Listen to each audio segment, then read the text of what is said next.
Hello guys, কি অবস্থা সবার? আশা করি সবাই ভালো আছো। আজকে যে মূল বিষয়টা হচ্ছে, আজকে আমরা কিভাবে এক ক্লিকে যে কোনো ফটোর ব্যাকগ্রাউন্ড রিমুভ করব সেই বিষয় নিয়ে দেখাবো ফটোশপের মাধ্যমে।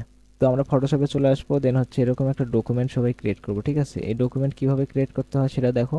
প্রথমত ফটোশপে আসার পরে ফাইল অপশন থেকে এখান থেকে নিউতে চাপ দিব। নিউতে চাপ দেওয়ার পরে এখানে একটা কাস্টম হচ্ছে সাইজ দেবো। আমি এখানে 3000 দিয়েছি, হোয়াইটে 3000 দিয়েছি। দেওয়ার পরে এই জায়গাতে আমরা সব কিছু আমার মতো রাখবে, ঠিক আছে? একবার দেখে নাও, না হলে স্ক্রিনশট মেরে নাও। তারপরে ক্রিয়েট বাটনে ক্লিক করার পর এরকম একটা হোয়াইট ডকুমেন্ট ক্রিয়েট হবে।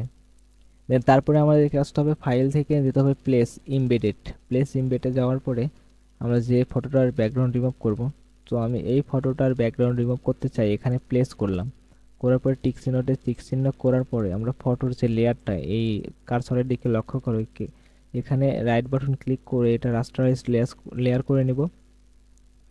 করার পরে আবার এখানে রাইট বাটন ক্লিক করার পর কনভার্ট টু স্মার্ট অবজেক্ট করব। দেন দ্বিতীয় কাজ শেষ, আমাদের তৃতীয় ধাপ হচ্ছে ব্যাকগ্রাউন্ড রিমুভ করা এখন। দেন এই লেয়ারটাকে সিলেক্ট করার পর আমরা যে কাজটা করব, এই উইন্ডোতে যাব। উইন্ডোতে যাওয়ার পরে প্রপার্টিস নামে একটা অপশন আছে, এই প্রপার্টিস অপশানে ক্লিক করব। করার পরে এই জায়গার দেখো এডিট কন্টেন্টস লেখা আছে, এডিট কন্টেন্টসে ক্লিক করার পর এরকম অপশন আসবে, নতুন একটা ট্যাবে ওপেন হবে এটা।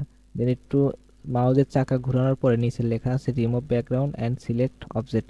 তো প্রথমত আমরা সিলেক্ট অবজেক্টে ক্লিক করতে পারি, অথবা ডিরেক্ট রিমুভ ব্যাকগ্রাউন্ডে ক্লিক করতে পারি। তো আমি একটু অ্যাডভান্সভাবে যেভাবে করে সেভাবে করতেছি। তো আমরা যখন এখানে সিলেক্ট অবজেক্টে ক্লিক করব, করার পরে আমরা যে কাজটা করব তার উপরে রিমুভ ব্যাকগ্রাউন্ডে ক্লিক করার পর ওকেতে ক্লিক করব।